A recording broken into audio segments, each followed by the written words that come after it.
لیست کاربریمون تقریبا به یه ثباتی رسید. بسم الله الرحمن الرحیم. عرض سلام و ادب دارم خدمت همه دوستانی که در جلسه امروز شرکت میکنند از هر جای کانادا، ایران و دنیا که حضور دارن. خیلی خوشحالیم که در این جلسه در خدمت دوستان هستیم. جلسه دوم از سلسله جلسات مشترک با معاونت علمی و فناوری ریاست جمهوری در ایران، مشخصا مرکز تعاملات بین الملل در واقع داریم. جلسات قبلی دو جلسه مقدماتی داشتیم با دوستانمون در ایران و جلسه گذشته که هفته قبل شنبه بود همین حوالی در خصوص فعالیت‌های کارآفرینی در ایران بود و حمایت‌هایی که معاونت علمی و مرکز تعاملات از ایرانیان خارج از کشور در این حوزه داره رو بررسی کردیم. از نظر من جلسه خیلی پرنشاط و جذابی هم بود، حداقل برای من.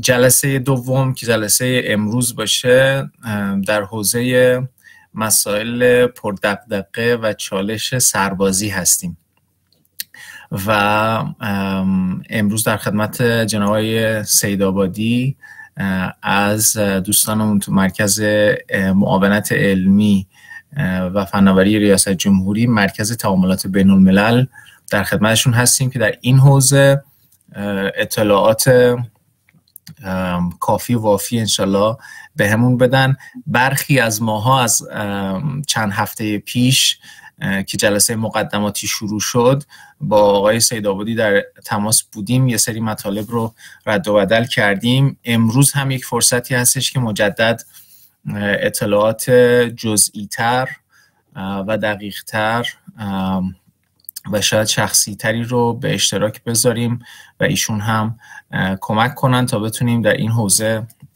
به جوابهای خوبی برسیم. خدمت دوستان عرض کنم که این سلسله جلسات به همت 3 تشکل در 3 شهر مختلف کانادا در واقع هماهنگ شده. انجمن تصنیم در ادمونتون که امروز من مفتخرم نمایندگیش رو بر عهده بگیرم، در واقع انجمن دانشجویان کلگری ISA از شهر کلگری که زحمت برگزاری جلسه گذشته رو کشیدن و دوستانمون در تشکل کاروان از ونکوور همچنین توی این گروه هستند و زحمت برگزاری جلسه سوم که هفته آینده شنبه اگر اشتباه نکنم ساعت 11 به وقت 11 صبح به وقت آلبرتا، ببخشید ساعت 10 صبح، شنبه 14 نوامبر ساعت 10 صبح به وقت آلبرتا یا 9 صبح به وقت ونکوور برگزار خواهد شد. جلسه بعدیمون پیرامون مسائل بسته‌های خدماتی و حمایتی مرکز تعاملات در حوزه پسادکتری، جذب هیئت علمی و این حوزه مسائل خواهد بود. خدمت شما عرض شود که طول جلسه امروزمون حدود 1.5 ساعت خواهد بود. میدونم که خیلی سوال دوستان دارند و از این جهت من خیلی معطل نمی کنم. فکر میکنم تمام نکاتی که باید میگفتم گفتم. اگر که از دوستان کسی صدا و یا تصویر من رو نداره و یا به صورت منقطع داره لطفاً توی قسمت چت بنویسه. ما برنامه در واقع دستور جلسه امروزمون به این صورت خواهد بود که در ابتدا خدمت آقای سیدآبادی خواهیم بود، ایشون ارائه کوتاهی خواهند داشت و بعد مستقیم میریم سر سوال و جواب. دوستانی که تمایل دارن میتونن سوالاتشون رو شفاهی در واقع بپرسن، میکروفونشون رو باز میکنیم تا بتونن سوالاتشون رو بپرسن. دوستانی هم که تمایل دارن میتونن سوالاتشون رو مکتوب کنن تو قسمت چت و اونجا سوالاشون خونده میشه و پاسخ داده میشه. توی این جلسه هم در خدمت دیگر همکاران آقای سیدآبادی و دوستانمون از ایران هستیم. سرکار خانم پروین برومند از دانشگاه الزهرا، کارشناس مسئول همکاری‌های علمی و بین‌المللی دانشگاه الزهرا هستند. در جلسه حضور دارند. عذرخواهی میکنم، ببخشید، سرکار خانم یا آقای مهرو مهدوی.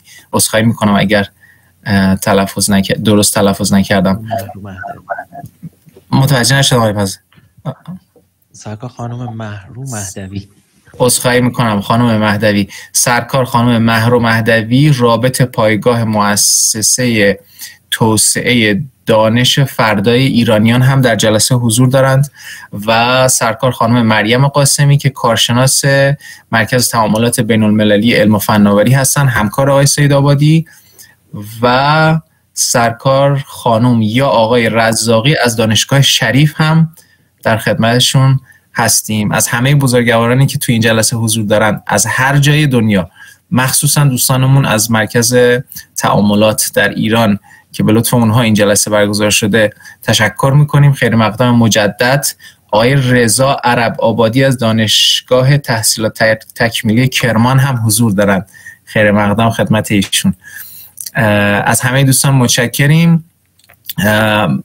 سپاس ویژه از جناب آقای سیدآبادی که علیرغم دیر وقت بودن ساعت در ایران این جلسه رو در خدمتشون هستیم. آقای سیدآبادی ببخشید پرحرفی کردم، در خدمت شما هستیم. خواهش میکنم، دستتون درد نکنه. ممنون. من هم سلام و عرض ادب دارم خدمت تمام همراهان گرامی.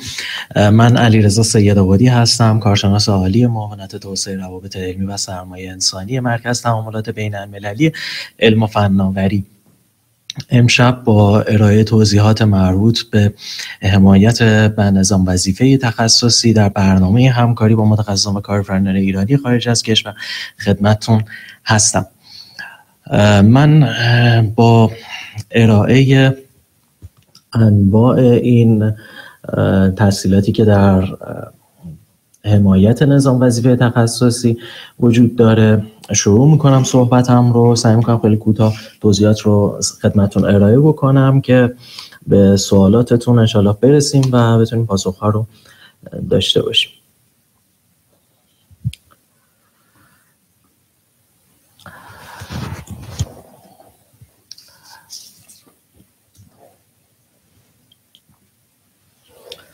تحصیلاتی که در حمایت نظام وظیفه تخصصی ارائه میشه به 3 بخش تقسیم میشه. یک بخش اول تردد مشمولینه، یعنی افرادی که فارغ التحصیل شدن و مشمول نظام وظیفه عمومی هستن و مشکل تردد دارن. بحث اول مربوط به این متقاضیان هست. موضوع دوم انجام پروژه در داخل کشور هستش که جلسه قبل فکر میکنم توضیحات این موضوع رو به صورت کامل خدمتتون داشتیم. و بخش سوم انجام پروژه خارج از کشور به صورت غیر حضوریه.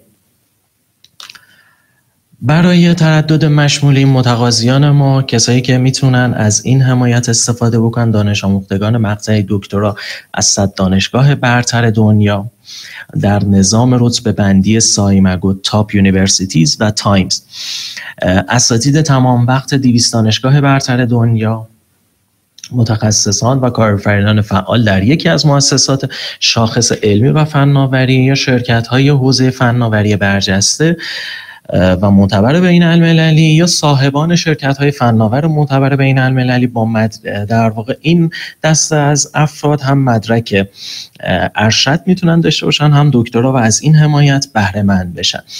تردد این عزیزان در زمان استفاده از این حمایت به کشور تسهیل میشه و این امکان ایجاد میشه که بدون داشتن کارت پایان خدمت و حالا اون محدودیت های مهر خروج مشمولین و یا هر نوع تردد دیگه‌ای دارن یا مجوزی برای ترددشون ندارن، مجوز گرفته میشه که بتونن از حمایت ها استفاده بکنن و به کشور تردد داشته باشن و در پایان استفاده از این تسهیلاتشون از برنامه همکاری که حالا تسهیلات اشتغال در شرکت، تأسیس شرکت، پس و دکتر در واقع حمایت‌های دیگه که در سامانه که بعد انتهای ارائه بررسی خواهیم کرد.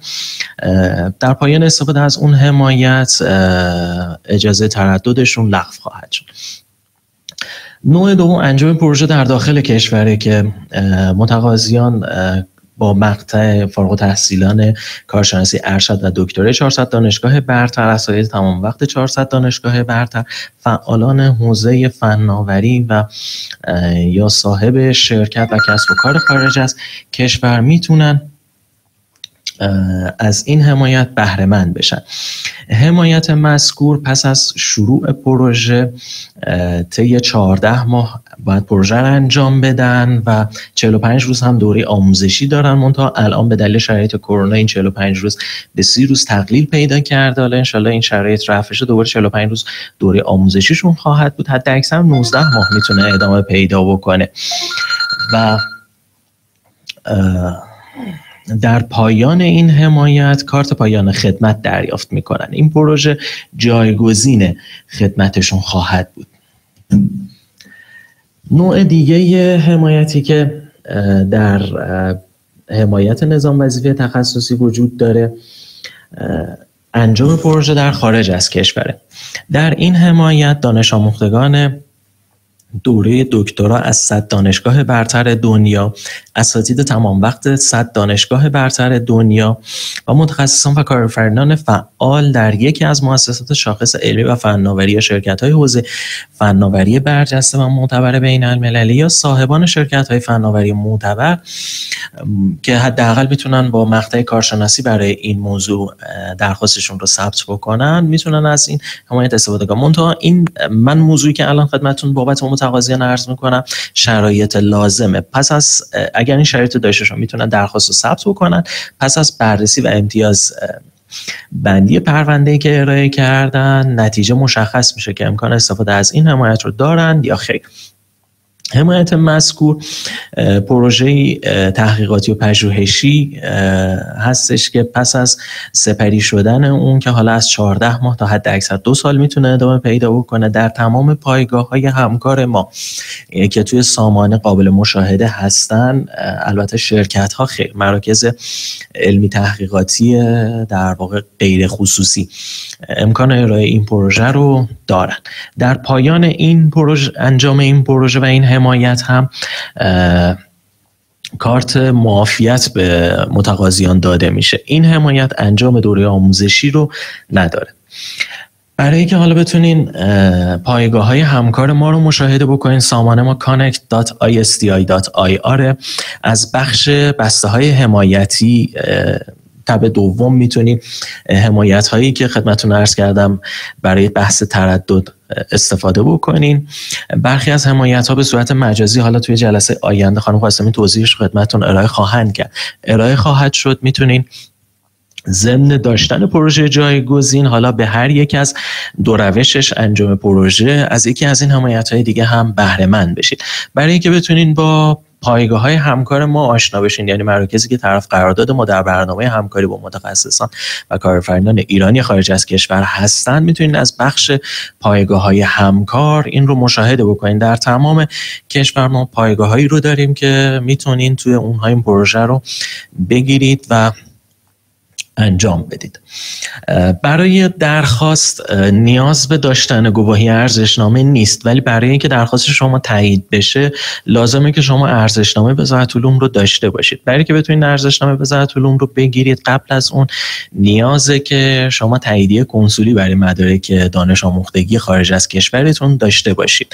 این دو تا سامانه این که اینجا خدمتتون نمایش آدرساشون رو براتون درج کردم، اینها اولی سامانه میخک، سامانه تایید اسناد کنسولیه که به صورت هر دو به صورت آنلاین با اسکن مدارکتون میتونید اقدام بکنید. منتها اول بعد از سامانه میخک اقدام بکنید، تایید کنسولی بگیرید و بعد از سامانه سجاد برای وزارت علوم مدارکتون رو ارسال بکنید که بتونین ارزشنامه وزارت علوم رو بگیرید. خیلی ممنون از توجهتون. من خدمتتون هستم. اگر سوال یا نکته‌ای هستش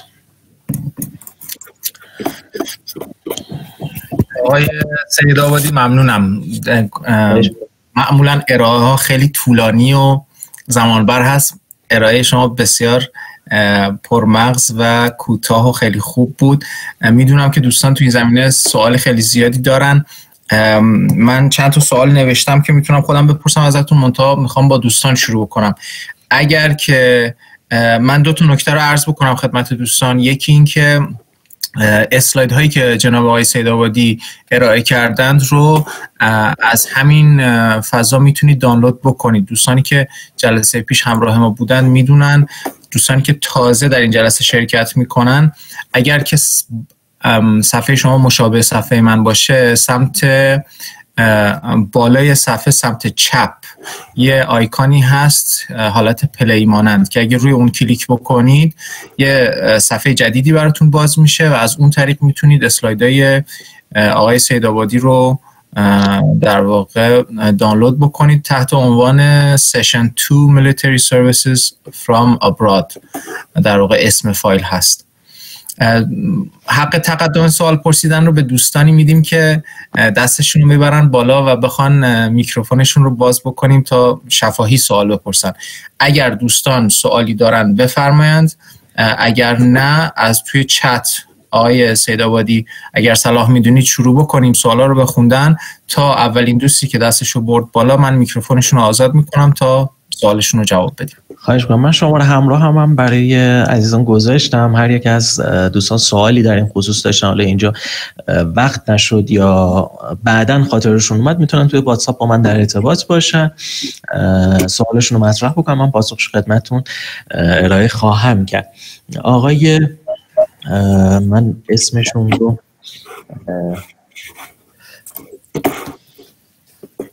آقای کمالی سوال کردن در خصوص معیار این موضوع در واقع شرکت‌های فناور، حالا صاحب شرکت یا اشتغالشون، متناسب با مدارکی که شما ارائه می‌فرمایید توی جهت کارگروهی که برای بررسی همین موضوع وجود داره، اون شرکت رزومش، حالا اون سایتی که داره، سوابقی که ارائه شده، سنخیت اون تخصص شما با جایگاهتون و این مسائل بررسی میشه و این تعیین میشه.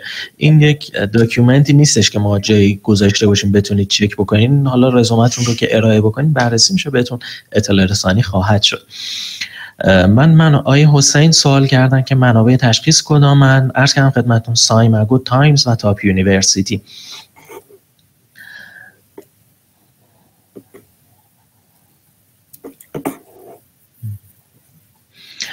آیه ملکوتیان از همین امروز میتونید توی سایت ما درخواستتون رو ثبت بکنید و توی بخش توضیحات بنویسید که متقاضی استفاده از پروژه در خارج از کشور هستید و میتونید برای شروع پروژهتون خارج از کشور اقدام بکنید.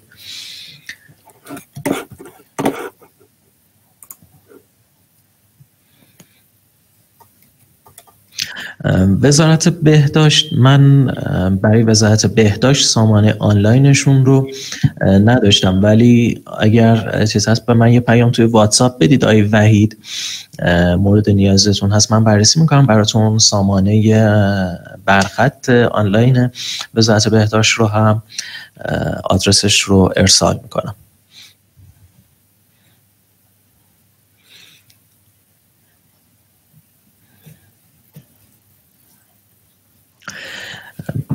ببینید پروسه به این نحوه که شما اول تو سامانه ما connect.isti.ir بعد از دانش آموختگیتون، حالا در هر یک از اون شرایط متقاضیان که هستید بعد از دانش آموختگی انشالله اقدام میکنید،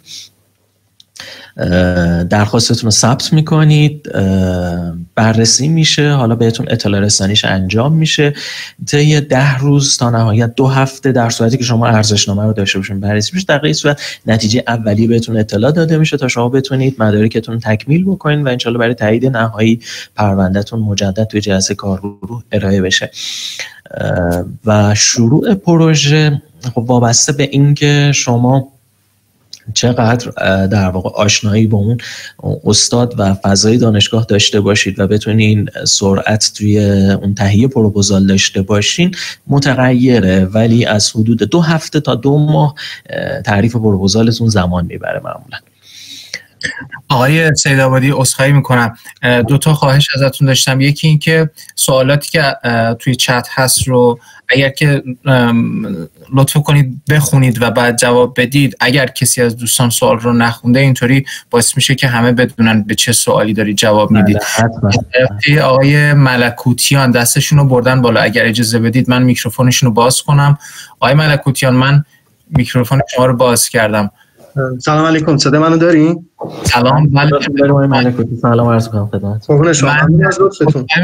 آقای ملکوتیان معذرت میخوام خدمت شما و بقیه دوستان عرض میکنم سوالات شفاهی رو از دوستان خواهش میکنیم به 3 تا سوال محدود بفرمایید. اگر که مجددا زمان بود دوباره زمان در اختیارتون میذاریم تا اگر سوالات بیشتری داشتید بپرسید. ممنونم. به روی چشم. من در ادامه سوالی که پرسیده بودم این بود که در حینی که من پروژه رو خارج از کشور دارم انجام میدم آیا اجازه تردد هم دارم یا اینکه و اون چند دفعه است و تا چه زمانیه؟ بله شما، من سوالا رو یکی یکی پاسخ میدم برای که حالا فراموش نشه سوالاتتون، برای بچه هم در واقع سوالو که میشنم پاسخش رو داشته باشن.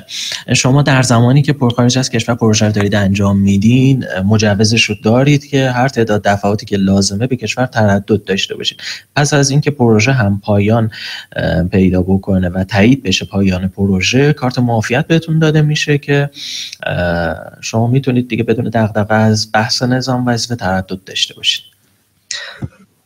این مهم نیست که چند سال از دکترای من گذشته اگه میخوام این کار رو انجام بدم، یعنی اگه مثلا 3 سال پیش من دکترام تموم شده الان میتونم این پروژه رو انجام بدم یا اینکه محدودیت زمانی وجود داره؟ نه مشکل نداره. تا در واقع برای بحث داخل کشور تا 5 سال پس از دانش آموختگی میتونید اقدام بکنید. برای بحث خارج از کشور تا 8 سال پس از دوره آخرتون میتونید اقدام بکنید. و سوال سوم یا نهایی که فرمودن این بود که بنده اگر به دلیل مثلا فرض کنین ایثارگری یا جانبازی یا هر گونه این گونه تحصیلات از سربازی کم میشه، آیا اون 14 ماهی که قید کردین اگر من پروژه رو زودتر انجام بدم وقتی خارج از کشورم و به اتمام برسونم ممکنه من توی 8 ماهه بتونم این معافیت رو بگیرم یا اون 14 ماه حتما باید دورانش طی بشه؟ ببین در خصوص کسر خدمت، تنها کسر خدمتی که از زمان انجام پروژه شما کم میکنه کسر خدمت پروژه است. غیر از پروژه هر نوع کسر خدمت دیگری که داشته باشید هیچ تأثیری در این زمان نداره. کسر خدمت پروژه هم از حد اکثر زمان کسر میشه، یعنی اگر کسی در واقع معادل حد اکثر زمان نیاز برای اون حمایت حالا 19 ماه یا 24 ماه کسر خدمت داشته باشه منجر به در واقع حذف این دوره میشه. اگر کمتر باشه حالا از اون ماکسیموم کم میشه و اون چیزی که باقی میمونه مدت زمانیه که بعد پروژهشون ادامه پیدا بکنه. یه سوال دیگه هم شما آیه ملکوتیان سوال دیگه ای داشتین؟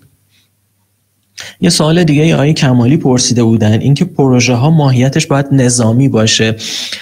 ببینید توی بحث انجام پروژه در داخل کشور که 14 ماه تا 19 ماه بود و کارت پایان خدمت میگرفتید، در تمام مراکز نظامی و غیر نظامی دانشگاهی علمی پژوهشی کشور در واقع مراکز نظامی و دولتی قابل انجامه که آنها حالا باید طرف قرارداد مرکز نخبگان نیروی مسلح باشن. در نوع انجام پروژه در خارج از کشور شما فقط در مراکز طرف قرارداد برنامه همکاری با متخصصان و کارآفرینان ایرانی خارج از کشور میتونید این پروژه رو بگیرید. این مراکز دانشگاه‌های این کشور مراکز علمی پژوهشی کشور هستن، مراکز نظامی نیستن. آیه محسن در مورد کسر خدمت فرزند پرسیدن که پاسخش رو دادیم. فقط کسر خدمت پروژه امکان لحاظ شدن داره. آیه سلام آقای، من عذرخواهی میکنم اگه اشتباه تلفظ میکنم، عروسخانی ببخشید عذرخواهی میکنم خدمتتون هستم. خواهش میکنم. عروسخانی هستم عرفان. ببخشید من چون از وسطش اضافه شدم، سوالم بود که در حین اینکه دانشجوی دکترا هم هستیم میشه یا حتما باید فارغ التحصیل باشیم؟ مرسی. نه، بعد دانش آموخته باشید.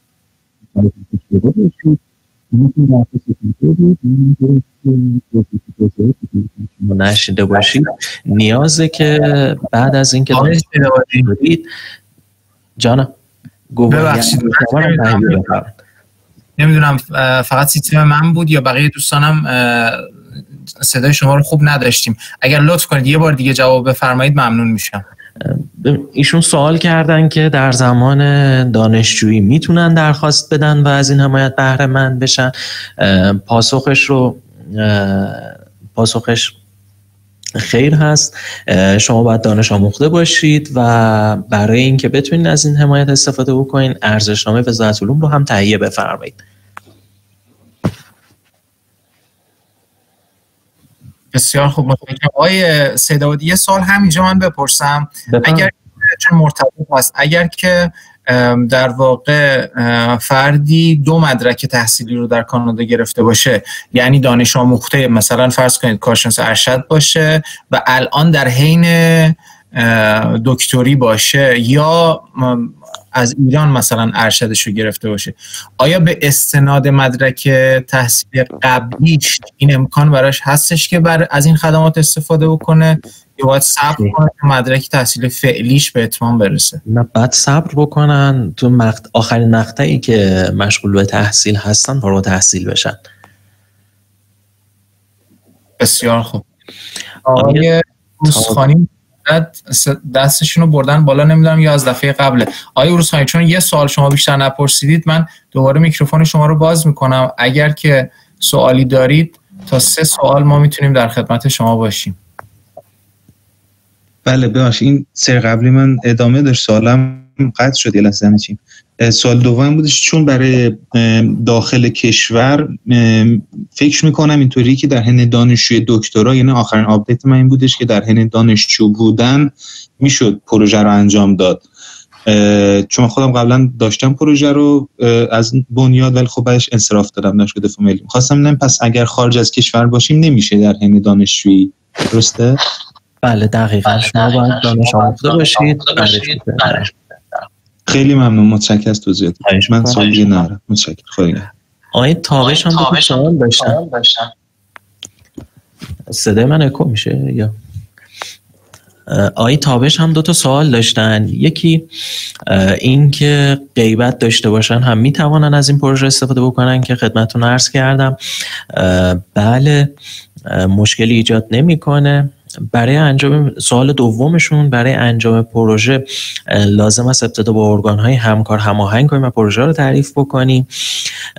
شما برای درخواستتون خیر، ولی برای اینکه مجوز رو بگیرید و پروژهتون شروع بشه، بله در این واقع طی فرایند نیازه که شما با ارگانی هماهنگ بکنید و پروژه ای تعریف بکنید که حالا نحوه این هماهنگی هم از بخش پایگاه‌های همکار سامانه اونجا میتونید پایگاه‌ها رو مشاهده بکنید. ما توی هر یک از اگر آشنایی با حالا دانشگاه‌های اون مراکزی که مد نظرتون هستم ندارید، ما یک رابط در هر پایگاه داریم که شماره همراهش، ایمیلش توی اون بخش پایگاه‌های همکار قابل دسترسه. شما میتونید از طریق اون ایمیل و شماره تماس اقدام بفرمایید و استاد و اون حالا پروژه رو تو اون دانشگاه هماهنگیش رو انجام بدید.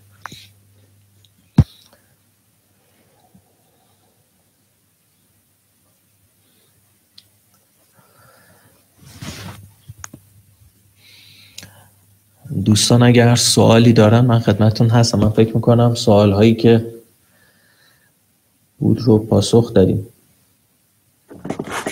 آقای سیدآبادی سوال آقای حسین رو نمیدونم جواب دادیم یا نه. توی چت پرسیدن که منظور از ارزشنامه سامانه سجاد ارزشیابی مدرک تحصیلی است.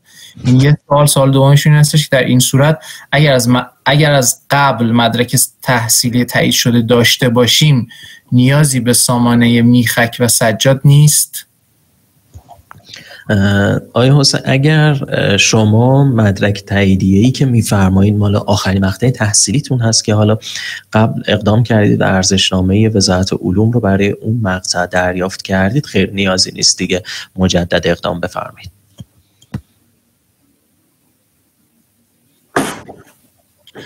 متشکرم. آقای دریایی دستشون رو بالا بردن، من میکروفونشون رو باز میکنم. دوستان دیگر رو هم دعوت میکنم که سوالای شفاهی بپرسن، چون اینطوری ارتباط راحت‌تر و شفافتر خواهد بود. اگر که تمایل نداشتن خودشون رو معرفی کنن به هر دلیلی هیچ اشکالی نداره، ولی سوالات شفاهی رو اولویت میدیم. آقای دریایی شما میکروفونتون رو میتونید باز کنید اگر که صدای من رو دارید. سلام آقای دریایی، صدای من دارین؟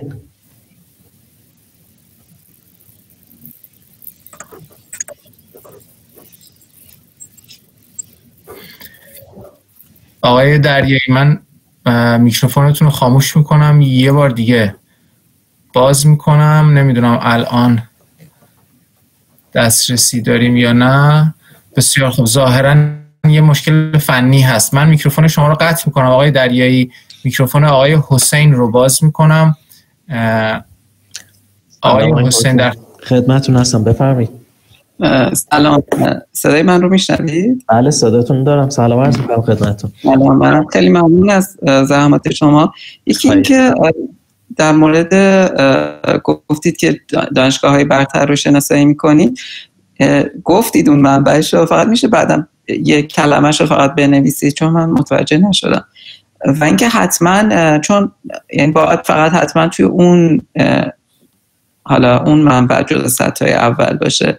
این یه سوال بود. یه دونم این که من خودم این سامانه میخک و اون یکی سامانه ها رو قبلا انجام دادم و خب از من گذشته، ولی خیلی از بچه‌ها این واقعا این دوتا سامانه براشون خیلی سخته. مثلا ماها هممون خیلی مثلا حتی ویزای آمریکا برای کنفرانس و اینا گرفتیم، اینقدر سخت نبوده. یعنی یه چیزی هستش که من سخت‌ترین چیزی پروسه‌ای که تا حالا تو عمرم طی کردم طی سامانه این دو تا سامانه بوده تا گرفتن مدرک. به خصوص اینکه یه پروسه‌اش اینه که اون یکی از خانواده شما شخصا باید بره تهران و این کارو انجام بده. حالا میدونم البته به این شما ربط نداره، ولی اگر 1 کیلو میشناختین یه بار بهش بگید.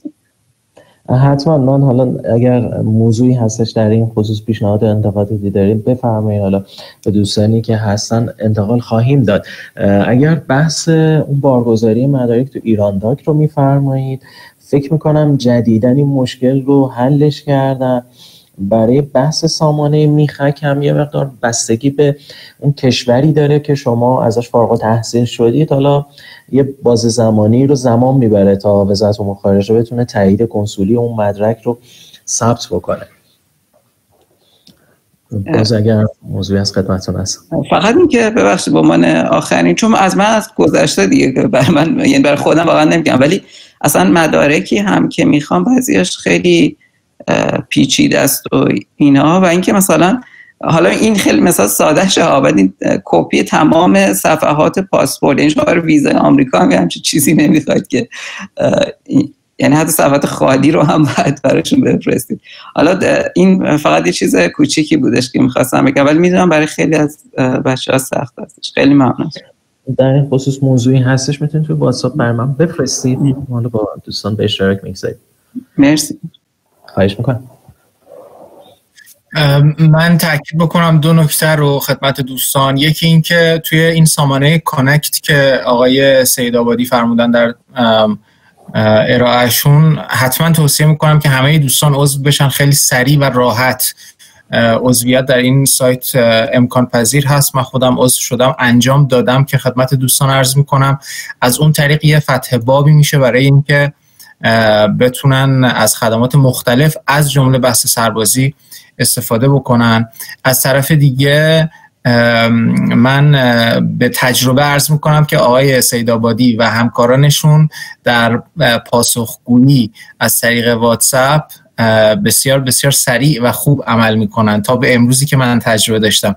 از این جهت اگر دوستان سوالاتی رو امروز پرسیدند که خواستن جزئیات بیشتری رو به صورت خصوصی پیش ببرن و یا اینکه کلا سوالشون خصوصی بود و خواستن تک به تک ارائه بکنن، حتما توصیه میکنم که با آقای سیدآبادی از طریق واتساپ به صورت خصوصی در ارتباط باشن. البته حجم کاری ایشون رو میبره بالا، اما تجربه ما تا الان خوب بوده. 4 تا از دوستان دستشون رو بردن بالا. من مجدد آقای دریایی میکروفون شما رو باز میکنم ببینیم که این دفعه کار میکنه یا نه. آقای دریایی صدای من رو دارید؟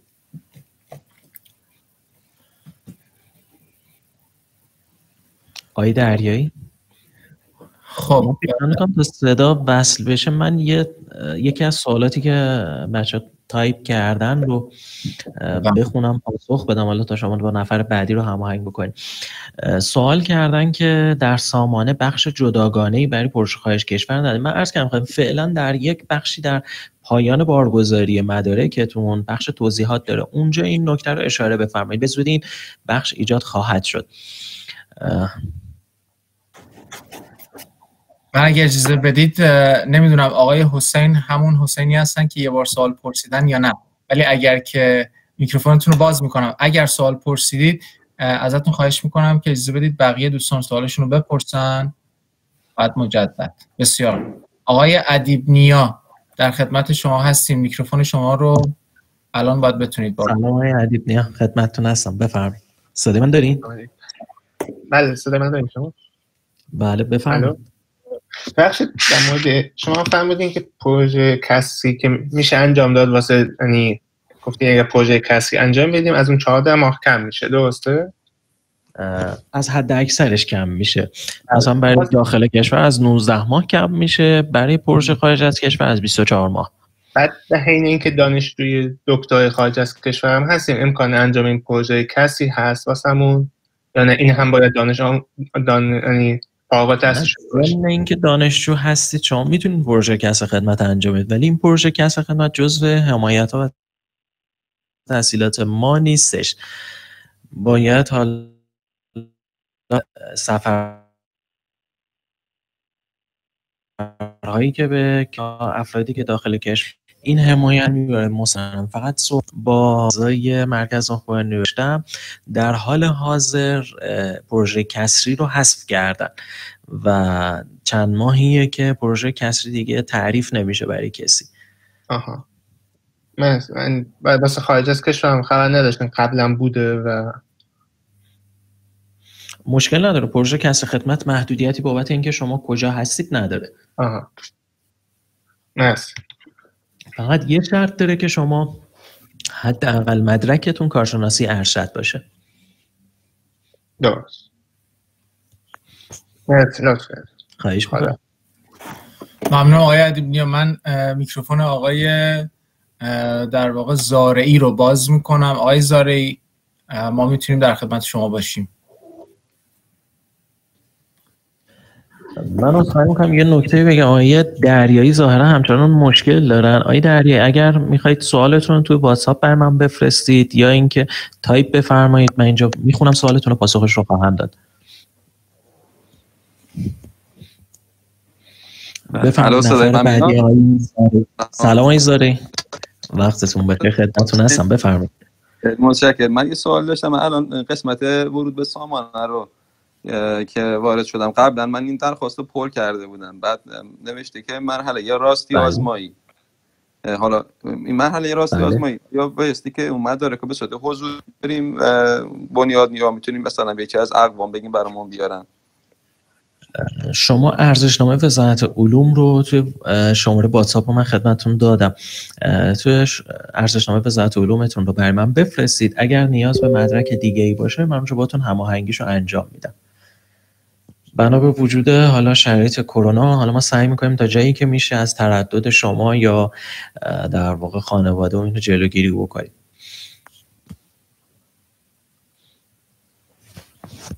آقای زارعی فکر کنم میکروفون آقای زارعی بودن، درسته؟ آقای زارعی شما سوال پرسیدین، درسته؟ الو صدای من میاد؟ بله. میکروفونتون قطع شد. پس من اینو قبلا وزارت علوم اون تایید مدرک رو قبلا پر کرده بودم، به خاطر اینکه برای مهر خروج مشمولی نیاز به این بود، یعنی این مرحله رو انجام دادم. بعد فرمودین بله. توی واتساپ براتون بفرستم یا از طریق همین براتون بفرستم؟ تصویرش رو برای من ارسال بفرمایید. من حالا خدمتتون عرض میکنم، من گواهیتون موقت یا گواهی دائم رو دریافت کردید؟ گواهی موقت دائم نمیدونم فرقش چیه، فکر کنم که گواهی که دریافت کردید برای من توی واتساپ ارسال بفرمایید، من توضیحش رو خدمتتون عرض میکنم. خیلی متشکرم، دست شما در نکنه. خواهش میکنم. ممنونم آقای زاری. آقای سعید محرمی دستشون رو باز کردن. آقای محرمی میکروفون شما رو من باز کردم. سلام آقای محرمی، صدای من دارین؟ آقای محرمی. الو. سلام آقای محرمی. الان صدای من رو دارید؟ بله بفرمایید، خدمتتون هستم. ببخشید من یه مقدار دیر متاسفانه بحث شدم به جلسه. من فقط می‌خواستم بدونم که این وقتی ما پروژه رو انجام میدیم آیا به عنوان کل پروژه مدت سربازی حساب میشه یا بخشش حساب میشه؟ ببخشید ممکن سوال من تکراری باشه چون اوایل جلسه در هر دو حالت که شما پروژه داخل انجام میدید خارج از کشور، پروژه جایگزینه، در واقع به این معنا که جایگزین کل زمان خدمت شما خواهد شد. به انجام پروژه حالا شما یا به کارت پایان خدمت یا کارت معافیت دست پیدا خواهید کرد. کارت معافیت با کارت پایان خدمت تنها تفاوتشون دوره آموزشیه. شما اگر پروژه خارج از کشور انجام بدید اون دوره آموزشی رو هم نخواهید داشت. یعنی معاف میشیم از دوره آموزشی؟ بله. بعد تسهیلاتی که برای یعنی کسریایی که برای افرادی که مثلا دارای فرزند هستن آیا شامل حال ما میشه؟ خدمت رو من عرض کردم خدمت عزیزان، حالا شاید شما اون زمان حضور نداشتید. فقط کسر خدمت انجام پروژه در زمان انجام پروژه جایگزین تاثیرگذاره. یعنی اگر شما قبل از حالا اینکه بخواید اقدام بفرمایید برای پروژه جایگزین اقدام کرده باشید، پروژه کسر خدمت گرفته باشید، اونو تموم کرده باشید، این کسر خدمتتون تاییدیه ستاد کل رو گرفته باشه، به اون میزانی که ستاد کل نیروهای مسلح تایید کرده از زمان انجام پروژه جایگزین شما کسر میشه. در غیر این صورت وجود هر گونه کسر خدمت دیگه ای تأثیری بر زمان انجام پروژه شما نخواهد داشت. بله خیلی ممنون. بعد برای تاییدیه مدرک تحصیلی ما باید مدرک مثلا مدرکی که از دانشگاه خارج از کشور میگیریم آیا باید همین خود مدرک کافیه یا آیا باید شما اون فرایند تایید کنسولی و گرفتن گواهی ارزشنامه رو با اون گواهی که شما برای دانش آموختگی به شما میدن و در متن اون گواهی شما رو دانش آموخته خطاب میکنن هم میتونین انجام بدید. خیلی عالی، دست شما نکنه از توضیحاتتون. خیلی ممنون. ممنونم آقای محرمی. آقای خانم میهمان دستشون رو بردن بالا.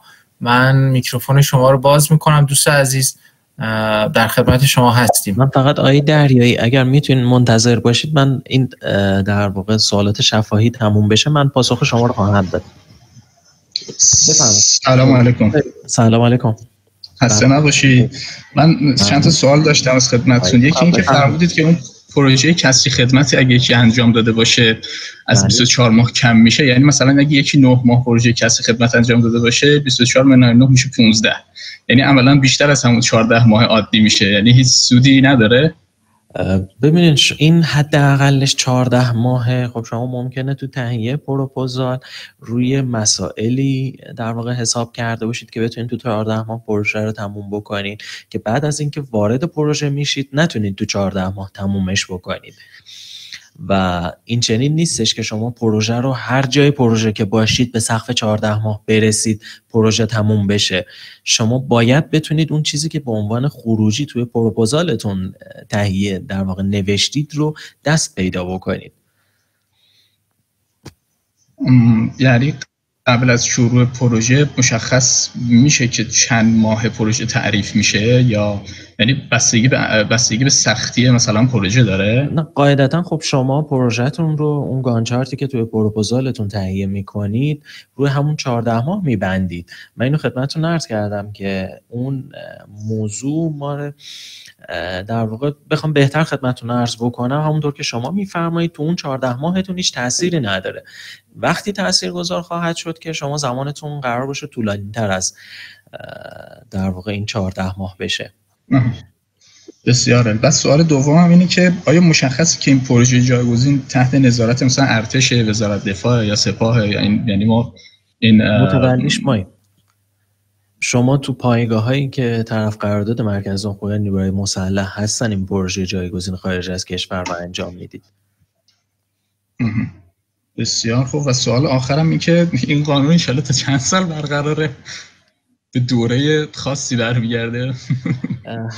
تا پایان سال 1402 این انجام پروژه خارج از کشور برقراره. 1402. خیلی ممنون، مرسی، لطف کردید. من آقای دریانی یه سوال پرسیده بودن در مورد این که مؤسسه‌ای که مسئولیت تایید درست و تکمیل انجام شدن پروژه خارج از کشور رو داره. ببینید شما پروژهتون رو بعد در یکی از مراکز میزبان پایگاه‌های همکار برنامه همکاری با متخصصان و کارفرمایان ایرانی خارج از کشور با یه استاد میزبان داشته باشید. اون استاد میزبان 3 ماه به 3 ماه گزارش‌های پیشرفت پروژه شما رو برای ما باید بفرسته. خودش بعد در واقع تایید بکنه و برای ما هم بفرسته و در واقع با تایید ما اون دوره انشالله سپری میشه تا به گزارش پایانی برسیم. گزارش پایانیتون رو هم که ارسال بکنم و تایید بشه، از نظام وظیفه عمومی کارت معافیت شما رو صادر میکنه.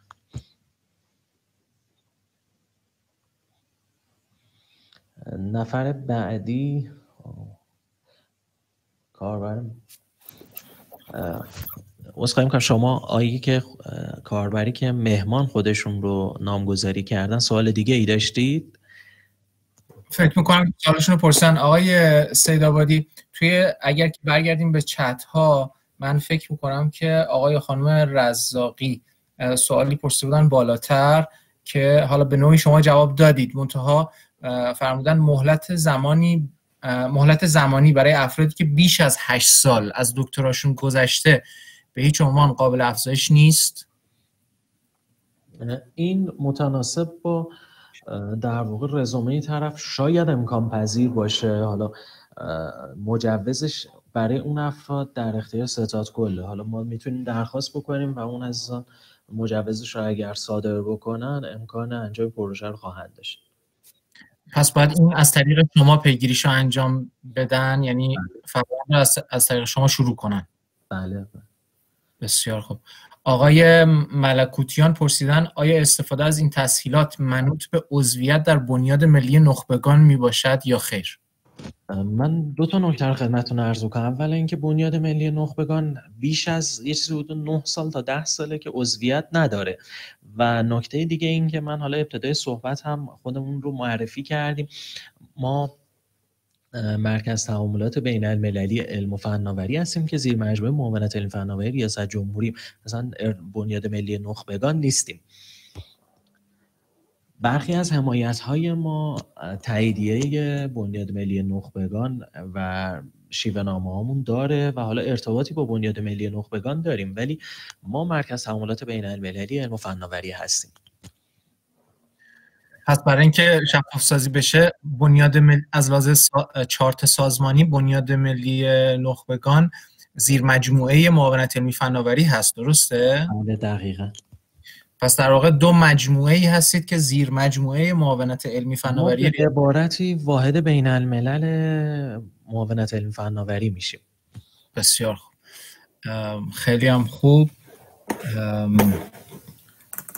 آقای محسن توی چت پرسیدن که برای من همچنان پروسه بعد از ارزشیابی مدارک کاملا مشخص نیست. در سامانه همکاری با متخصصان خارج از کشور باید تسهیلات نظام وظیفه رو درخواست بدیم. من بخش جداگانه‌ای برای انجام پروژه خارج از کشور ندیدم. ببینید خدمتتون عرض کردم تو همون بحث نظام وظیفه تخصصی که میخواید درخواستش رو ثبت کنید، فقط تو توضیحات لازم اشاره بفرمایید که شما متقاضی بهره‌مندی از تحصیلات نظام وظیفه تخصصی در خارج از کشور هستید. بعد از اینکه حالا فرایندش هم بعد از اینکه شما مدارکتون ارائه بکنین، بررسی بشه و حالا مدارکتون کامل باشه، تایید نهایی رو بتونین کسب بکنین، شما بعد حالا استاد و میزبان، اون مرکز میزبانتون رو انتخاب بکنین یا حالا وابسته به تخصصتون معرفی بشید به پایگاهی و بعد از اینکه پروژهتون به تصویب برسه انجامش رو شروع بکنین و توی فواصل حالا 3 ماهه حدوداً حالا متناسب با تاییدتون با استاد میزبانتون گزارش تهیه بکنین و ارسال بکنین تا انشالله به گزارش پایانی و دفاع از پروژهتون برسید. آقای سیدآبادی یه سوال بپرسم. برخی از دوستان ما که الان توی جلسه حضور دارن دانشجوان و حالا بسته به اینکه در کدوم یک از در واقع چه بخشی از فرآیند دانشجوییشون هستند، با توجه به اینکه استفاده از این بسته‌های حمایتی مستلزم این هستش که دانشجو دیگه نباشن، فارغ التحصیل شده باشن، شما چه زمانی رو در واقع پیشنهاد میکنید برای اینکه دوستان فرایند رو شروع کنن؟ یعنی صبر کنن فارغ التحصیل بشن، همه کارشون انجام بشه که دیگه دانشجو نباشن و فرایند شروع کنن، یا اینکه میشه برخی از مقدمات رو از قبل از اینکه فارغ التحصیل بشن فراهم بکنن؟ نه ببینید، بعد از اینکه فارغ التحصیل شدن و بحث اینکه گواهی فارغ التحصیلی رو دریافت کردن میتونن اقدام بکنن، ضمن اون حالا درخواستشون رو که ثبت کردن برای گرفتن ارزشنامه هم اقدام بکنن.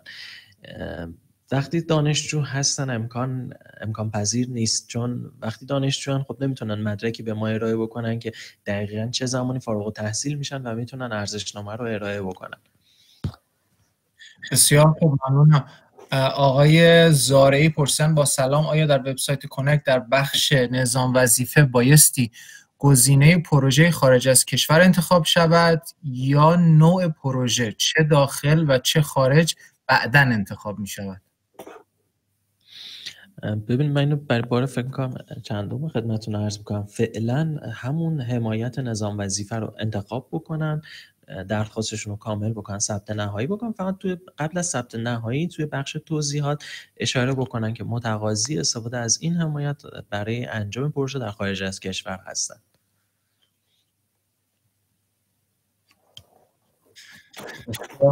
میدونم که یه سوال آقای دریایی رو شما جواب دادید ولی 2-3 تا سوال داشتن، نمیدونم همه سوالشون رو جواب دادیم یا نه.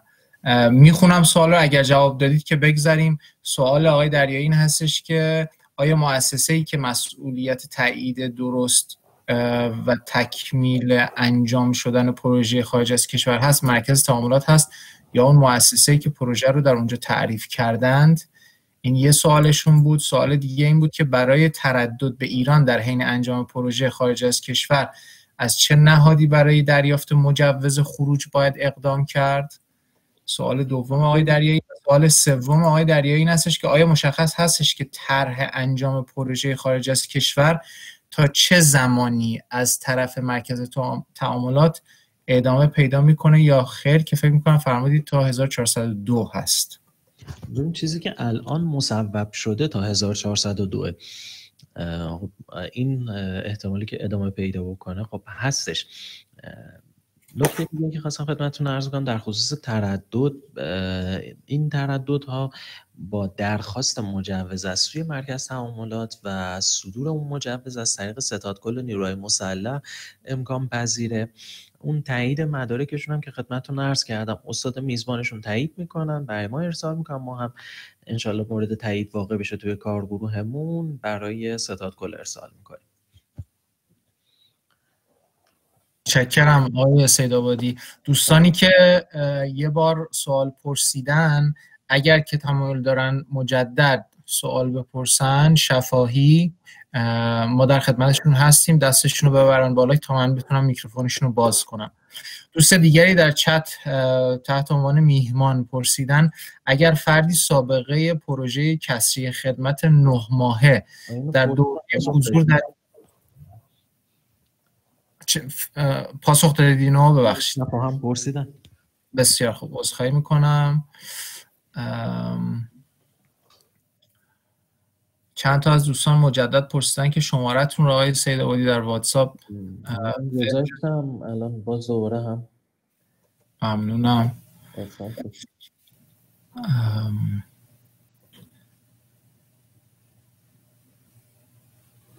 آقای ادیبنیا پرسیدن که یعنی تا 1400 با فرض اینکه در واقع تا 402 بیشتر 1402 بیشتر این قانون نباشه، اینطور هستش که تا 1402 باید انجام بشه یا تا 1402 باید پروژه تعریف شده باشه؟ نه، شروع پروژه باید تا اون زمان اتفاق افتاده باشه. تا پایان 1402 یا تا شروع پایان سال 1402؟ بسیار خوب.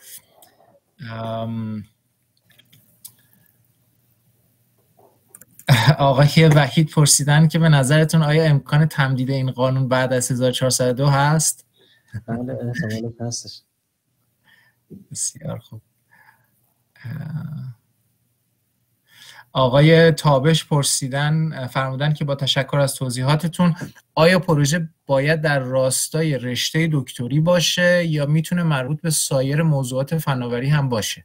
ببین، پروژه هایی که برای انجام پروژه در خارج از کشور تعریف میشه باید یا با موضوع انتقال دانش و تکنولوژی باشه یا در واقع در مرز علم باشه. دلیلی هم که در واقع این دانش آموختگان 100 دانشگاه برتر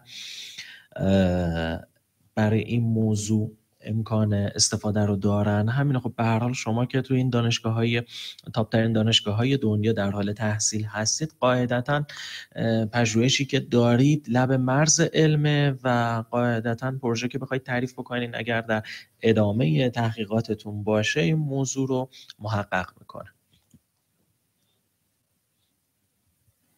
بسیار خوب. آقای محسن پرسیدن که آیا ما امکان انتخاب اساتید در پایگاه‌های همکار رو داریم؟ فرمودید پروژه ها الان مشخص نیست، درسته؟ از این جهت می‌پرسم که خیلی از ماها احتمالاً با چند پایگاه میتونیم کار کنیم، ولی شاید بسته به نوع پروژه و اهمیتش پایگاه خاصی بهتر باشه. ببینید، این انتخاب شخصیه که با کدوم پایگاه کار بکنن و کدوم استاد، ولی این پروژه‌ای که تعریف میکنن این شرایطی که من عرض کردم خدمتتون رو باید داشته باشه. و اینکه آیا انتخاب استاد در پایگاه‌های همکار رو فرد متقاضی داره آقای سیدآبادی؟ ببینید، این دو تا جنبه داره. یکی حالا فردی هستش که دانشگاهی رو آشنایی داره، بله خب با اون افرادی که میشناسه میتونه ارتباط برقرار بکنه و پروژه رو تعریف بکنن و اون تاییدیه‌اش رو برای مرکز ما ارسال بکنن تا ما در مجوزشون رو از ستاد کل بگیریم و پروژهشون رو بتونن شروع بکنن. اگر در واقع دانشگاهی هستش که آشنایی ندارن با اساتید حوزه تخصصی خودشون و نمیتونن فردی رو پیدا بکنن که بتونن این پروژه رو تعریف بکنن، میتونن از طریق سامانه ما connect.isti.ir بخش مربوط به پایگاه‌های همکار، هر یک از پایگاه‌هایی که مد نظرشون هست، اونها پایگاه همه طرف قرارداد ما هستن و خصوصی نیستن، شرکت‌ها شامل این موضوع نمیشن. مراکز دانشگاهی، مؤسسات پژوهشگاهی که دولتی هستن انتخاب بکنن، توی لیستی که باز میشه برای اون پایگاه یه نماینده پایگاه معرفی شده. اون نماینده شماره موبایلش یا شماره ثابت اون مرکز و ایمیلش هستش، میتونن از طریق ارتباط با اون نماینده اون استادی که تو حوزه تخصصی خودشون مورد نیاز برای این پروژه پیدا بکنن. متشکرم.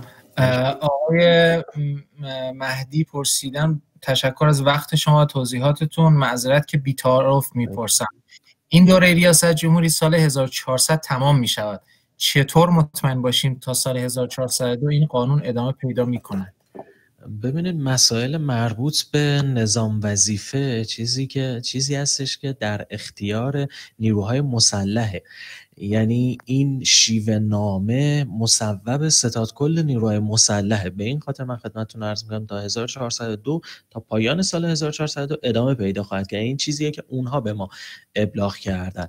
این حالا پیشنهاد این در واقع نوع از حمایت به عنوان پاسخ به نیاز متقاضیان برای ترددشون و حالا انجام پروژه خارج از کشور از سوی ما بوده و با تلاش هایی که ما داشتیم به نتیجه رسیده، ولی این مجوز برای انجام این کار از طرف ستاد کل نیروهای مسلحه. متشکرم. ما سوالات چتمون تموم شده. اگر که دوستان سوالی توی چت فرستاده بود، محرمی فکر دستشون رو بلند کردن. بله حتما. اگر که سوالی توی چت بوده که ما در واقع جواب ندادیم، از دوستان خواهش میکنم مجدد سوالشون رو توی چت بفرستن و دوستان رو هم دعوت میکنم فارغ از اینکه قبلا سوال پرسیدن یا نه، اگر تمایل دارید به صورت شفاهی سوال بپرسید. 30 دقیقه تا پایان جلسه بیشتر زمان نداریم. الان فرصت بسیار خوبی هست. آقای محرمی میکروفون شما رو من باز کردم. سلام آقای محرمی. سلام دوباره. سلام آقای محرمی، وقتتون بخیر. سلام، خیلی ممنونم از وقتی که گذاشتین و توضیحات خیلی خوبتون، واقعا ممنونم.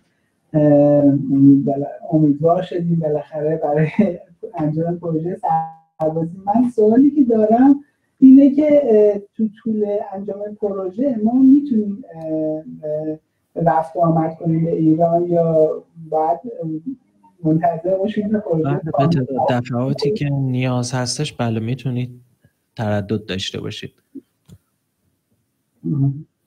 یعنی مشکل، یعنی از این نظر رفت و آمد پس مشکلی پیش نمیاد که مثلا موقع ما باید چه مدرکی رو باید نشون بدیم که میخوایم مثلا برای خروج از کشور باید مثلا برای مجوز خروج باید چه کار کنیم؟ شما برای اولین دفعه که نیاز داشته باشین بعد از این که مجوزتون صادر شده باشه، کدی برای ترددتون، مهر ترددتون استفاده میشه که برای در واقع پلیس مربوط به این حوزه تردد تعریف شده است که شما تعداد دفعاتی که هر تعداد دفعه‌ای که بخواید میتونید به کشور تردد داشته باشین، وارد کشور بشین و از کشور خارج بشین. برای هر بار ترددتون در واقع برای اولین دفعه برای ترددتون حتما با هماهنگی باشه. بله خیلی ممنون. بعد من سوالم ممکن بازم تکراری باشه. این حد انجام زمان پروژه 14 ماه هست و مثلا بسته به اینکه ما چقدر خدمت سربازی باید انجام بدیم این تعریف میشه یا اگه بشه دوباره توضیح بدیم که طول مدت پروژه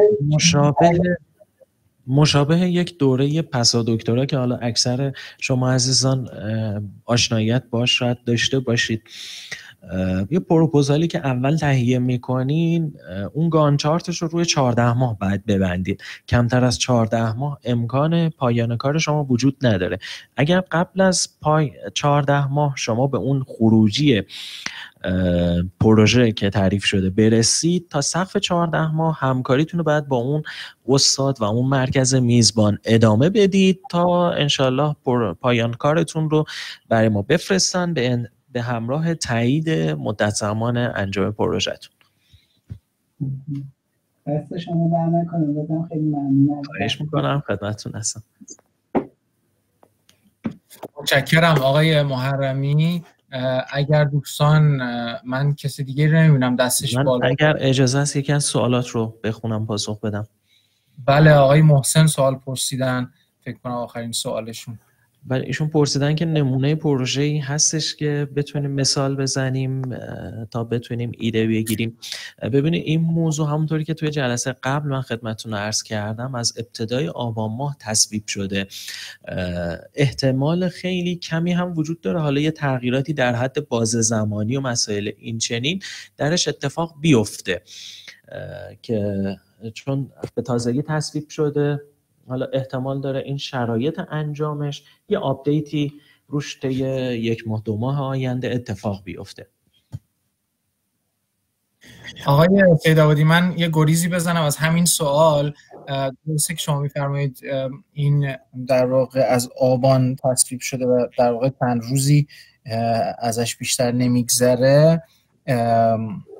میخواستم ببینم که آیا حالا فارغ از این مصوبه جدیدی که از اول آبان بوده، از این بسته حمایتی سربازیتون میتونید آمار و ارقامی بهمون بدید که تا به حال چند نفر حالا مشخصا از کانادا یا از کل دنیا انجام دادن، موفق بودن، خروجیش تا الان چقدر بوده؟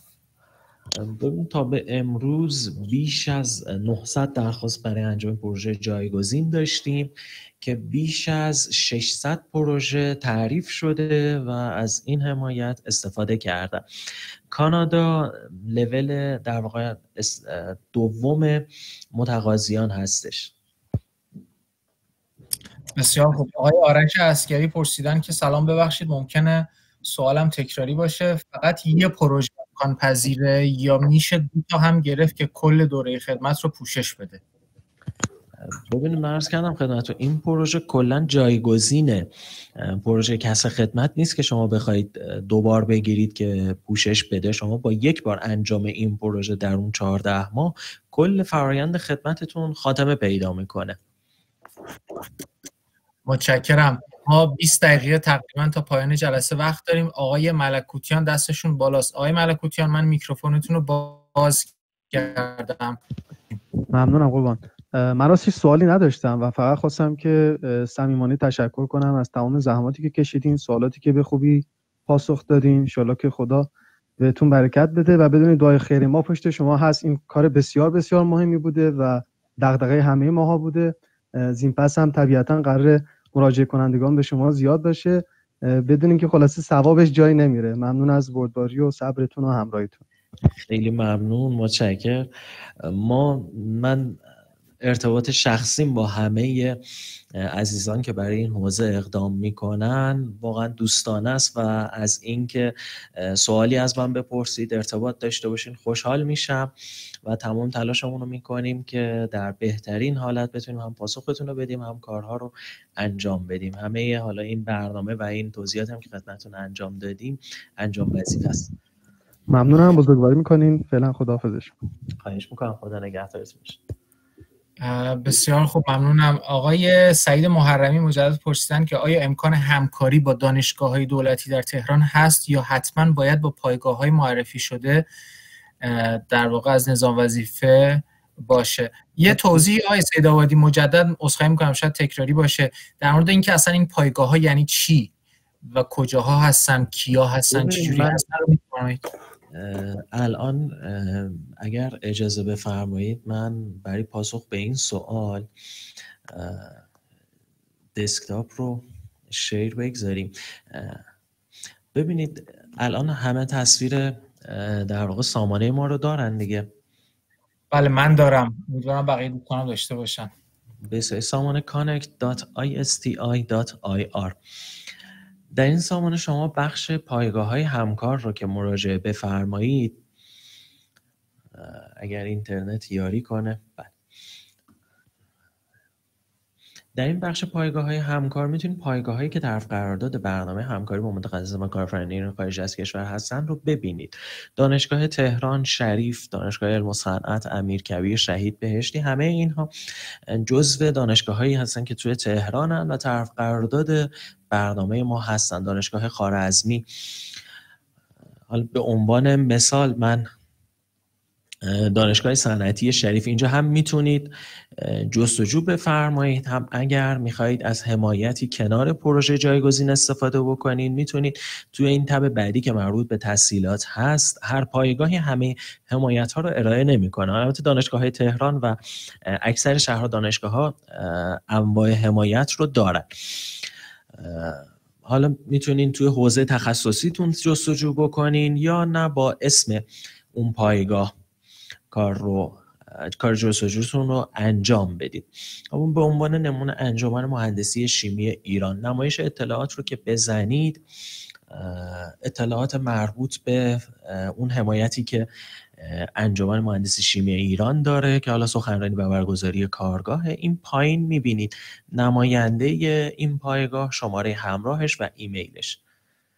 این اطلاعاتی هستش که اینجا میتونید ببینید. از توی این بخش حالا متناسب با شهری که هستید میتونید اون دانشگاه، پژوهشگاه یا مرکز علمی که غیر خصوصی هست رو پیدا بکنید، رابطش رو، اطلاعاتش رو در بیارین، باهاش ارتباط برقرار بکنید و پروژه‌تون رو تعریف بفرمایید. بسیار عالی، ممنون آقای سیدآبادی که تصویری این رو نمایش دادید، خیلی کمک میکنه. آقای آرش عسگری دستشون رو بردن بالا. آقای عسگری من میکروفون شما رو باز کردم، در خدمت شما هستیم. سلام آقای عسگری. سلام، صدای منو دارید؟ بله صداتون دارم، بفرمایید. سوال من این بود که ما موقع خروج از کشور حالا یک وثیقه‌ای هم برای سربازی گذاشتیم. بله. بعد میتونم خب اینطوری که من متوجه شدم، چون من چند دقیقه اولو از دست داده بودم، که حین تحصیل اینجا که نمیتونیم پروژه بگیریم، بعد فارغ التحصیل بشیم اول. درست میگم؟ بله. میخواستم ببینم که حالا بعد از فارغ التحصیلی ما بخوایم اقدام بکنیم، سر اون وثیقه چه بلایی میاد؟ یعنی ضبط میشه؟ انجام پروژه خارج از کشور شما باید مشمول باشید.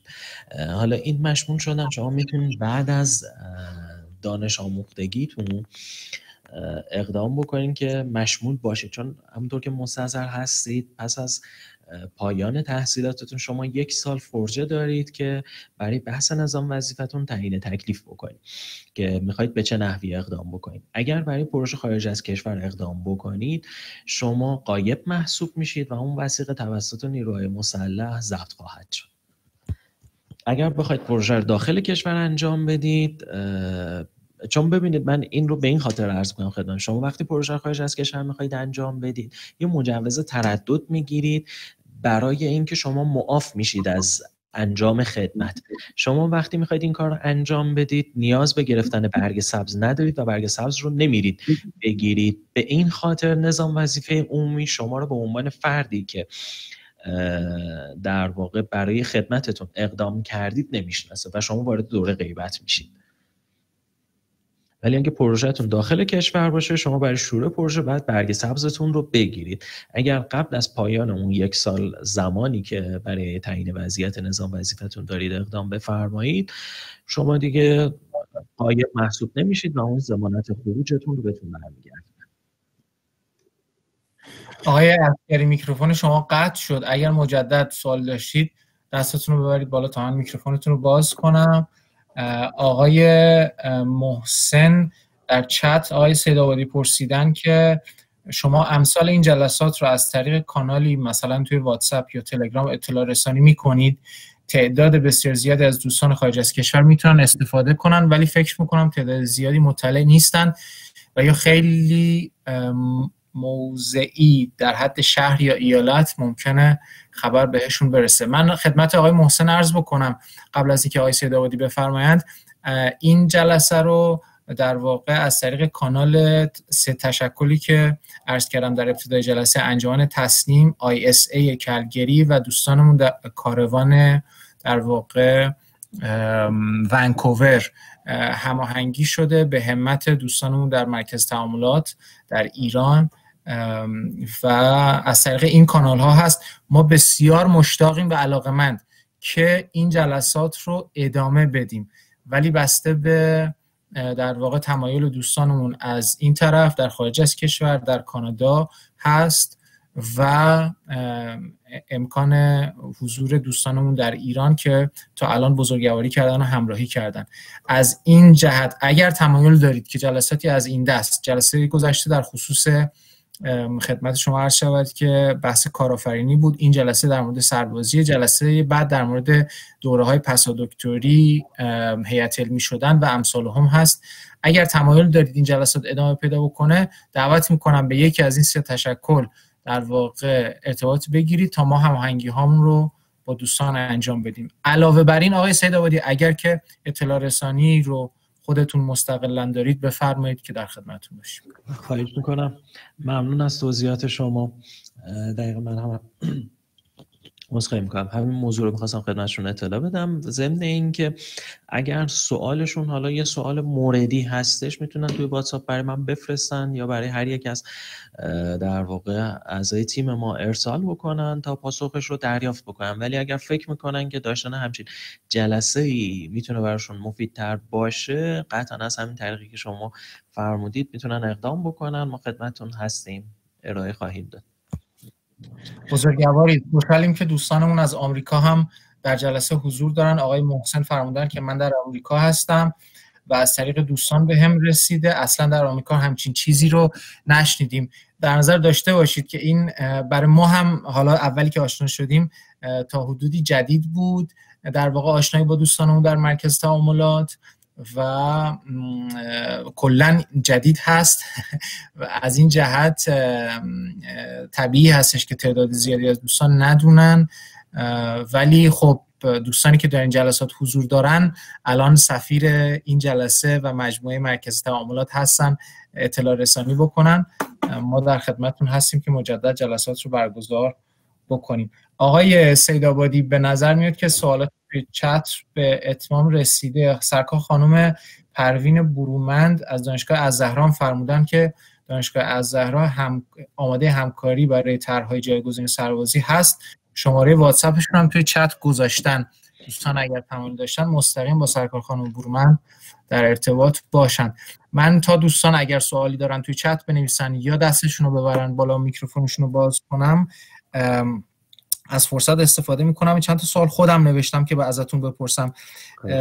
آقای سیدآبادی، خدمت شما عرض شود که مرکز تعاملات چندین بسته حمایتی داره که یکیش بحث نظام وظیفه هست. سوالم این هست، آیا امکانش هست که توامان از بیش از یک بسته، یعنی همزمان با بسته حمایتی سربازی، از بسته‌های حمایتی دیگه مثلا پسادکتری یا بحث کارآفرینی یا بحث هیئت علمی همزمان استفاده بشه؟ ببینید برخی از حمایت ها مثلا استاد مدعو قرار به صورت مجازی هم ارائه بشه که حالا جلسه آینده انشالله خانم قاسمی خدمتون هستن و توضیحات رو ارائه خواهند کرد. برای اون تسهیلاتی که حمایت هایی که شرایطش رو متقاضیان دارن، بله میتونن، هیچ مشکل نداره، میتونن استفاده بکنن. اگر از هیچ حمایتی هم استفاده نمیکنن، بحث ترددشون ضمن انجام پروژه یا در شروع پروژه یا هر زمانی که خودشون تمایل به تردد دارن، میتونن از حمایت سخنرانی و برگزاری کارگاه بهره مند بشن. بسیار خوب.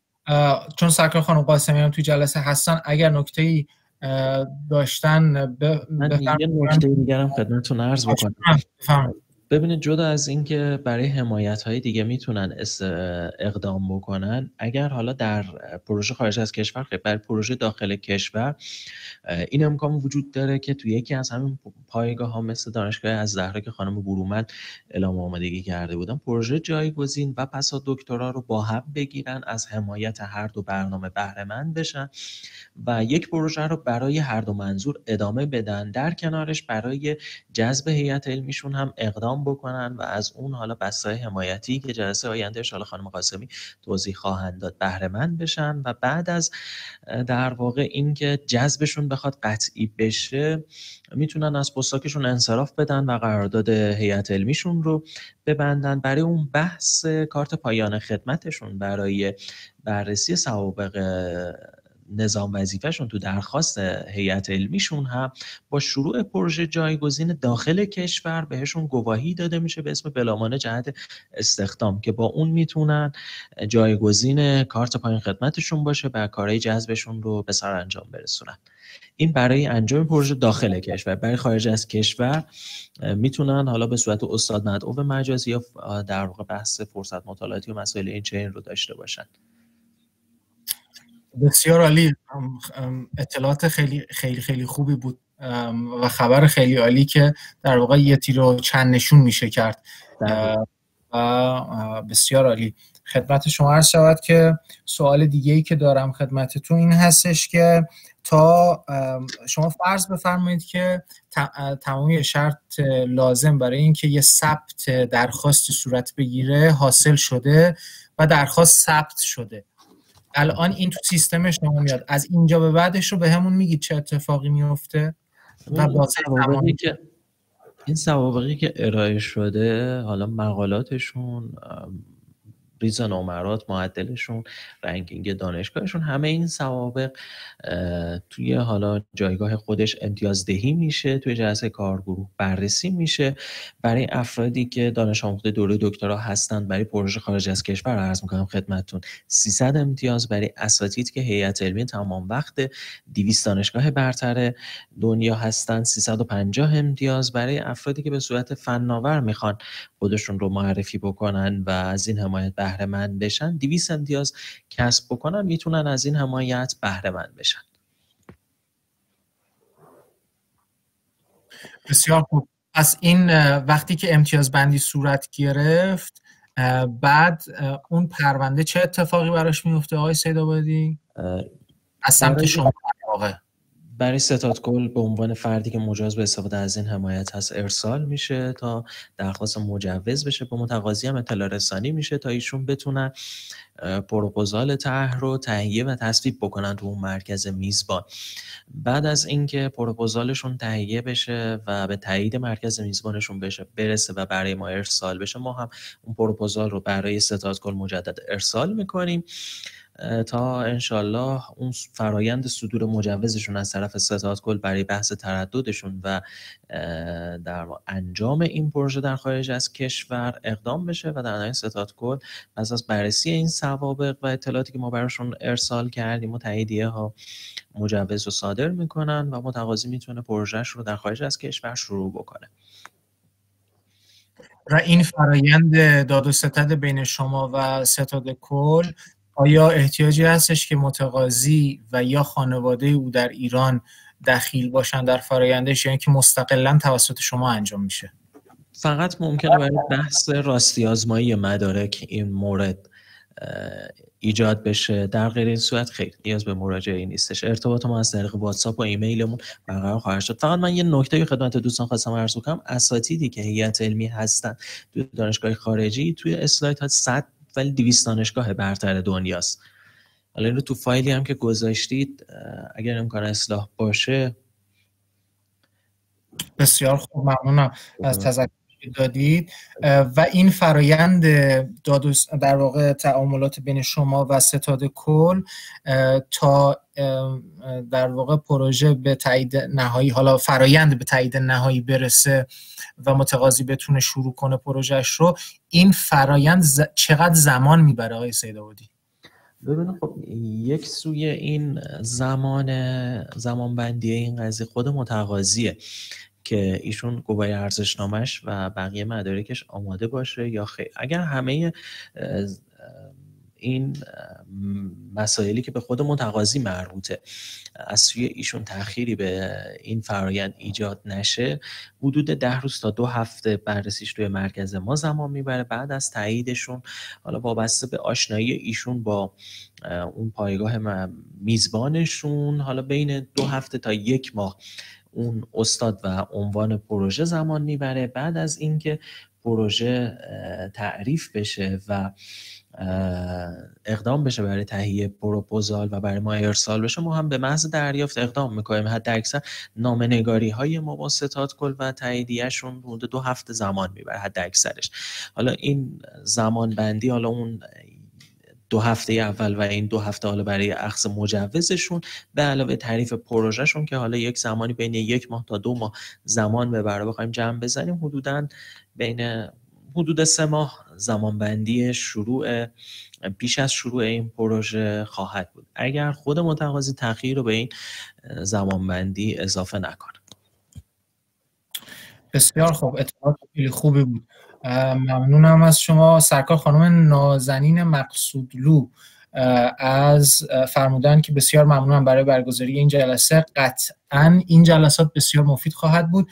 دانشگاه گلستان بسیار مفتخر خواهد بود که بتواند در خدمت عزیزان باشه. خانم مقصودلو اگر صلاح میدونید نحوه ارتباط دوستان با شما رو هم ذکر بفرمایید توی چت از طریق شماره تلفن یا ایمیل که اگر تمایل داشتن بتونن با شما ارتباط مستقیم بگیرن. آقای علی فرمودن که آیا حتما باید مدرک دیپلم گرفته بشود و یا با کامپلیشن لتر امکان شروع هست؟ حالا مدرک دیپلم یا هر مدرک دیگه شما در نظر بگیرید. ببینید اون مدرکی که نشون بده شما دانش آموخته شدید میتونید درخواست رو ثبت بکنید و برای گرفتن ارزشنامه وزارت علوم اقدام بکنید. بعد از اینکه شما تاییدیه وزارت علوم رو دریافت کرده باشید میتونید تایید نهایی بشید، ولی بدون داشتن گواهی ارزشنامه امکان تایید نهایی رو ندارید. متشکرم. دقایق آخر جلسه است. دوستانی که تمایل دارن سوال شفاهی بپرسن لطفا دستشون رو ببرن بالا. دوستانی که سوال مکتوب دارن لطفا توی در واقع چت بزنن. سرکار خانم مقصودلو اطلاعات تماسشون رو در واتساپ و تلگرام گذاشتن. دوستانی که تمایل دارن با دانشگاه گلستان در خصوص بحث سربازی پیگیر بشن با خانم مقصودلو در واقع در تماس باشن. آقای محسن پرسیدن که کاش همه این عزیزانی که مسئول هماهنگی هستن در یک گروه واتساپ بودن و دانش آموخته ها میتونستن اونجا سوال بپرسن، اینطوری میشد با همه هماهنگ کرد همزمان. آقای محسن خدمت شما عرض بکنم که خیلی راحت تر از اینیه که شما فکر میکنید. آقای سیدآبادی و همکارانشون به تجربه من عرض میکنم که بسیار سریع و خوب در واقع جواب ما رو تا الان دادن. قبل از اینکه ما بخوایم هماهنگی برای این جلسات رو انجام بدیم شما و دوستان دیگری هم میتونید در واقع با دوستان در ارتباط بگیرید. یکی از خوبی‌های برگزاری جلسات در واقع از این دست این هستش که وقتی که یه شبکه‌ای از دوستان که نیاز مشترک دارن و یا هدف مشترک دارن در واقع شناسایی میشه و جلسات این چنینی برگزار میشه، این یه مقدمه‌ای فراهم میشه برای اون چیزی که شما فرمودید آقای محسن، که فرض بفرمایید یه گروهی یه سازوکاری رو ما دانشجویان خارج از کشور یا مشمولین خارج از کشور فراهم بکنیم تا بتونیم دوستانمون در ایران هم به این در واقع به اون ساختار بپیوندند و اون چیزی که شما گفتید حاصل بشه. آقای سیدآبادی دقایق آخر هست، اگر مطلبی نکته‌ای جمع‌بندی چیزی دارید بفرمایید که ما جلسه رو به اتمام برسونیم. زنده باشین. حالا همونطور که شما فرمودید، حالا من متوجه در واقع منظور که آقای محسن داشتم شدم، ولی خب فکر میکنم حالا بچه‌هایی که عزیزانی که اینجا حضور داشتن تقریبا حالا این سوالات متشابه براشون حالا ممکنه پیش بیاد پرسیده شد و حالا پاسخش رو دریافت کردن. اگر گروهی یا جمع دیگه‌ای هستن که احتمال میدن سوالی داشته باشن، حالا به همون روش هایی که شما فرمودید میتونن هماهنگی داشته باشن، این جلسه برای اونها هم برگزار بشه. یا اگر سوال موردی دارن میتونن توی واتساپ برای ما پیام بدن. حالا یه اختلاف ساعتی داریم ولی مسئله نیست، شما روز تعطیل شب هم برای ما سوالی رو ارسال بفرمایید، حالا در نهایت با یک زمان وقفه کوتاهی پاسخش رو دریافت خواهید کرد. من اگر کسی سوالی داره خدمتتون هستم. زنده باشید. من مجدد سایت رو اینجا الان برای دوستان میفرستم و شماره آقای سیدآبادی رو بتونم پیدا کنم. من درش برای آره اگه لطف کنید پیدا کردم آقای سیدآبادی. اینم شماره آقای سیدآبادی. مجدد ارسال کردم. دوستانی که تمایل دارن از این طریق میتونن در واقع پیگیر باشن.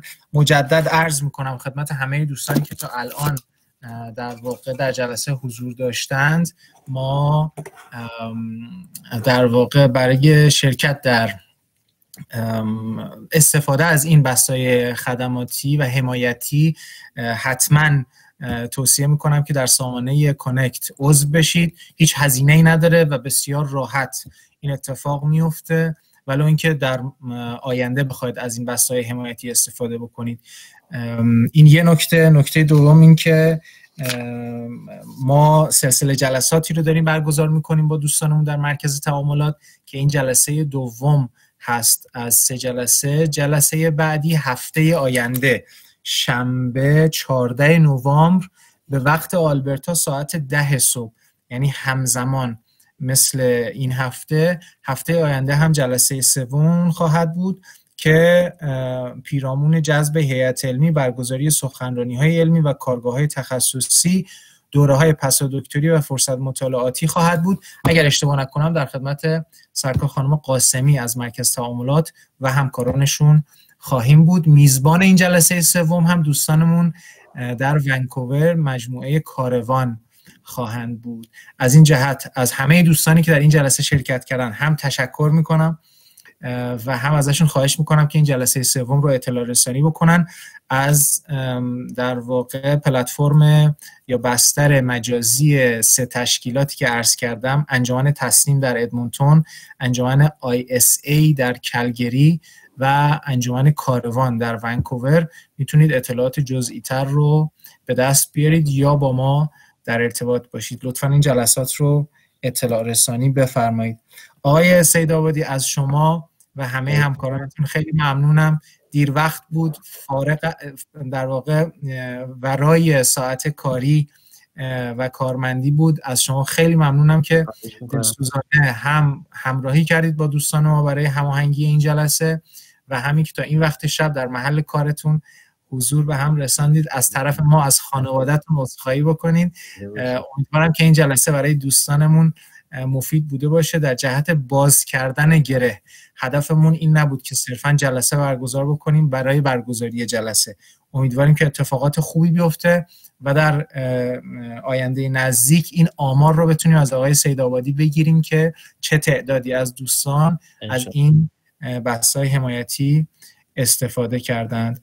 اگر که اجازه بفرمایید ما خداحافظی بکنیم. مجدد از همه دوستان متشکرم. آقای سیدآبادی، همکارانتون هم که روی خط بودن، من دیگه اسما رو نمیخونم، ببخشید. همه دوستانی که از ایران در خدمتشون بودیم ازشون متشکرم که زمان گذاشتن و روی خط حضور داشتن. خواهش میکنم. شب خوبی داشته باشید. زنده باشید. روز و شب همه دوستان بخیر. سلامت باشید. خدا نگهدارتون باشه. خدا نگهدار. خداحافظ.